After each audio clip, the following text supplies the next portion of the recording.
നമസ്കാരം, എൻ്റെ പേര് ജോളി. ഞാനിന്ന് നമ്മുടെ മാർക്കറ്റിൽ കിട്ടുന്ന ചില പാഡും നമ്മുടെ DXന്റെ പാഡും തമ്മിൽ ഉള്ള വ്യത്യാസം നിങ്ങൾക്ക് മനസ്സിലാക്കി തരാൻ വേണ്ടിയിട്ട് ഒരു എക്സ്പെരിമെന്റ് നടത്താൻ വേണ്ടിയിട്ടാണ് നമ്മളിപ്പോൾ ഇവിടെ നിൽക്കുന്നത്. മാർക്കറ്റിൽ നമുക്ക് പലതരത്തിലുള്ള പാഡുകളിൽ നിന്ന് സുലഭമാണ് അല്ലേ? അപ്പൊ അതിൽ നിന്ന് ഒരു 2 പാഡ് ഞാനിവിടെ കാണിക്കുകയാണ്.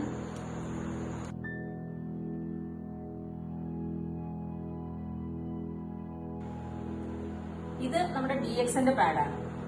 ഈ DXന്റെ പാഡിന്റെ പ്രത്യേകതകള്, ഇതിനൊരു 7 ലെയർ ഉണ്ട്. 7 ലെയർ ഉള്ളതുകൊണ്ട് തന്നെ അബ്സോർപ്ഷൻ കപ്പാസിറ്റി കൂടുതലാണ്. ഏകദേശം ഒരു 100 ml ബ്ലഡ് ഇതിനകത്ത് അബ്സോർബ് ചെയ്യാൻ അറ്റ് എ ടൈം നമുക്ക് സാധിക്കും. അത് മാത്രമല്ല, ഇതിനകത്ത് ആനയോൺ സ്ട്രിപ്പ് അടങ്ങിയിട്ടുണ്ട്. ആനയോൺ സ്ട്രിപ്പിന്റെ പ്രത്യേകത നെഗറ്റീവ് അയോണിനെ പ്രൊഡ്യൂസ് ചെയ്യുന്നത് കൊണ്ട് ബാക്ടീരിയൽ ഗ്രോത്തിനെ തടയും. ബാക്ടീരിയൽ ഗ്രോത്ത് ഉണ്ടായാൽ നമുക്കറിയാം ഫൗൾ സ്മെൽ ഉണ്ടാവും, അതുപോലെ തന്നെ നമുക്ക് ഇൻഫെക്ഷൻസിനുള്ള സാധ്യതയുണ്ട്. അപ്പൊ ഈ ആനയോൺ സ്ട്രിപ്പ് ഇതിനകത്ത് ഉള്ളതിനാല് ആ 2 കാര്യങ്ങളും നമുക്ക് ഒഴിവാക്കാനായിട്ട് പറ്റും. ഫൗൾ സ്മെല്ലും ഉണ്ടാവില്ല, അതുപോലെ തന്നെ നമുക്ക് ഇൻഫെക്ഷൻ ഉള്ള സാധ്യതയും വളരെ കുറവാണ്. അടുത്തായിട്ട് നമുക്ക് ഇതിന്റെ ആ ഒരു പരീക്ഷണം നമുക്കൊന്ന് നടത്തി നോക്കാം. നേരത്തെ 2 പാഡ് നമ്മളിവിടെ വെച്ചു. ഇത് നമ്മുടെ DXന്റെ പാഡാണ്.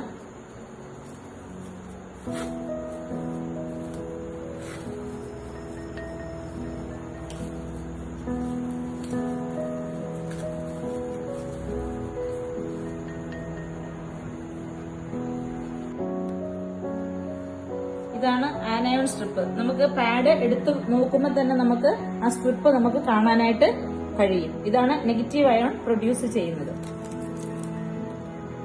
ഇനി നമ്മൾ അടുത്ത് ചെയ്യാൻ പോകുന്നത്, ഈ 3 പാഡിലും ഈക്വൽ ആയിട്ട് നമ്മൾ വെള്ളം ഒഴിക്കാൻ പോവുകയാണ്.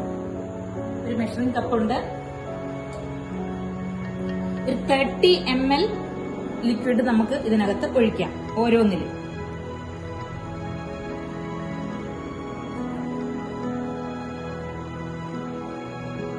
ml ആണ് ആദ്യത്തെ പാഡിൽ നമ്മൾ ഒഴിക്കുകയാണ്.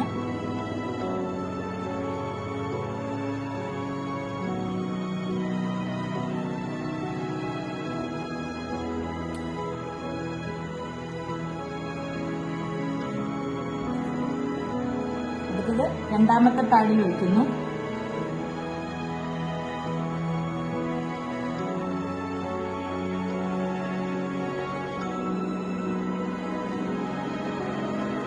ഇനി നമ്മള് 3ാമത്തെ പാഡില് ഒഴിക്കാൻ പോവാണ്.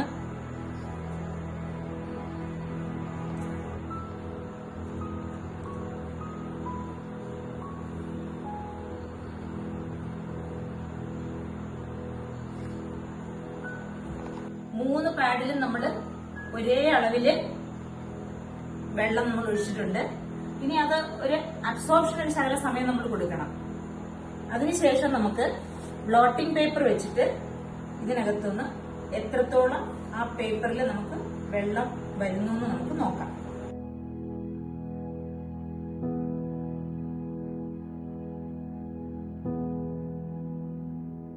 ഇനി നമ്മളതൊന്ന് ഒപ്പിയെടുക്കാൻ പോവാണ്.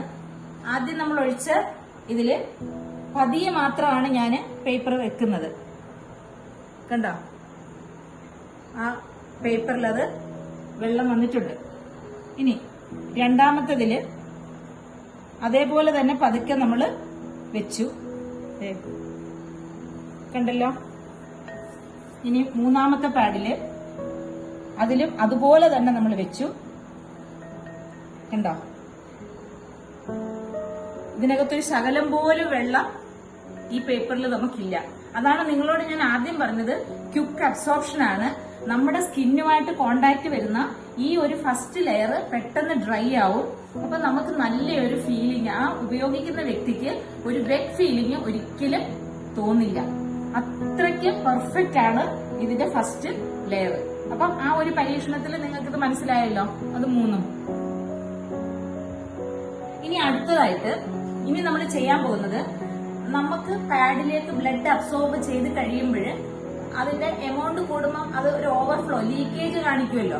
അപ്പം DXന്റെ പാഡ് ഞാൻ പറഞ്ഞു ലീക്കേജ് ഏറ്റവും ഇല്ല എന്നാണ്. ലീക്കേജ് ഇല്ലാത്ത ഒരു പാഡാണ് DXന്റെ പാഡ്.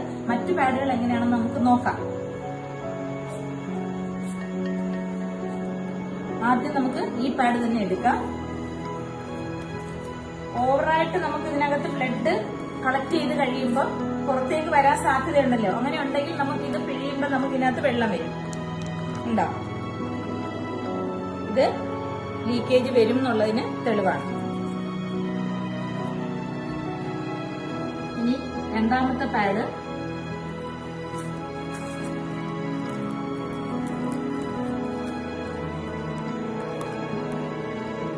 അതിലും ലീക്കേജ് ഉണ്ട്.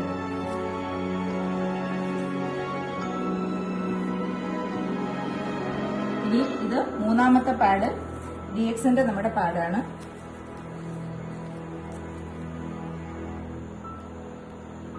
ഇത് ഞാൻ എത്രത്തോളം അമക്കുന്നു എന്ന് നിങ്ങൾക്ക് എന്റെ കയ്യില് ഞാൻ എത്രത്തോളം ബലം ഞാൻ പിടിക്കുന്നു എന്നുള്ളത് നിങ്ങൾക്ക് നോക്കിയാൽ മനസ്സിലാവുന്ന കാര്യമാണ്.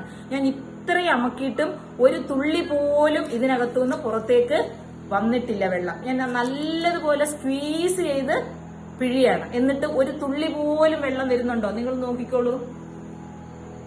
ഇതാണ് DXന്റെ പാഡ്. ഇതാ ഇത്രയും അമർത്തിയിട്ടും വെള്ളം വരുന്നില്ല. പുറമേക്ക് ഒരു തുള്ളി പോലും വെള്ളം വരുന്നില്ല. അതാണ് ഈ രണ്ടിനകത്തും വെള്ളം വന്നു. ഇനി നമുക്കിതൊന്ന് ഓപ്പൺ ആക്കി നോക്കാം. ഇത്രയും ലീക്കേജ് വന്നിട്ട് പാഡിന്റെ അവസ്ഥ എങ്ങനെ ഉണ്ടെന്ന് ഉണ്ടോ. ഈ പാഡ് എന്നിട്ട് നോക്കുമ്പോഴും അതിന്റെ രീതിക്ക് വ്യത്യാസം വരുന്നില്ല. ഇതുപോലെ തന്നെയാണ് ആ പാഡ്. ഇനി അടുത്ത പാഡ് നമുക്കൊന്ന് നോക്കാം. കുറച്ച് ചുളുക്കമാണിത്. ഇനി ഉണ്ടോ. ഇനി ഇതിനകത്തെ നമുക്ക് ലെയേഴ്സ് ഒന്ന് നോക്കാം.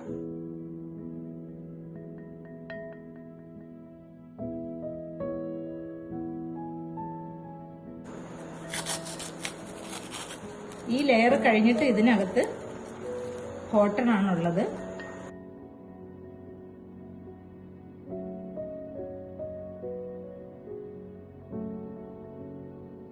അതുപോലെ തന്നെയാണ് ഇതും.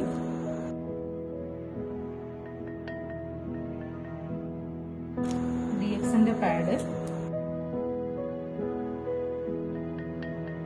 അതിനകത്ത് ജെല്ലുണ്ട്. ജെല്ലുണ്ടത് മാത്രമല്ല, ഇതിനകത്ത് ഞാൻ പറഞ്ഞു 7 ലെയർ ഉണ്ടെന്ന് ഞാൻ നിങ്ങളോട് പറഞ്ഞിരുന്നു. ലെയർ നിങ്ങൾക്ക് കാണാവുന്നതാണ്. വീണ്ടും ഉണ്ട്. ഇത് 2 ലെയർ വീണ്ടും ഉണ്ട്. ഇത് ഇവിടെ പിന്നെ ജെല്ലുണ്ട്. അത് കഴിഞ്ഞ് അതിന്റെ ഇപ്പുറത്ത് വീണ്ടും നമുക്ക് ലെയറുണ്ട്.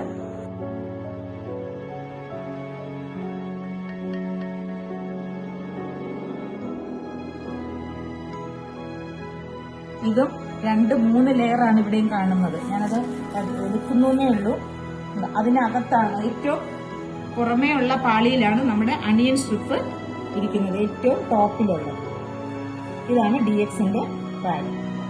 ഏറ്റവും പുറമേ ഉള്ള പാളിയിലാണ് ആനയോൺ സ്ട്രിപ്പ് ഇരിക്കുന്നത്. ഫൗൾ സ്മെൽ ഉണ്ടാവില്ല. അതുപോലെ ഇത് കറക്റ്റ് ഫിറ്റിംഗ് ആണ്. അപ്പൊ ഇതാണ് ഈ 3 പാഡുകളും തമ്മിലുള്ള ഞാനിപ്പോ നിങ്ങളെ കാണിച്ച വ്യത്യാസങ്ങൾ. DXN പാഡിന്റെ പ്രത്യേകതകൾ നിങ്ങൾക്ക് മനസ്സിലായിട്ടുണ്ടാവും. അപ്പം ഇനി ഇത് ആവശ്യമുള്ളവര് താഴെ കാണുന്ന നമ്പറിൽ കോൺടാക്ട് ചെയ്യുക. നിങ്ങൾ ഏത് ചൂസ് ചെയ്യണമെന്ന് നിങ്ങൾ തന്നെ തീരുമാനിക്കുക. Thank you.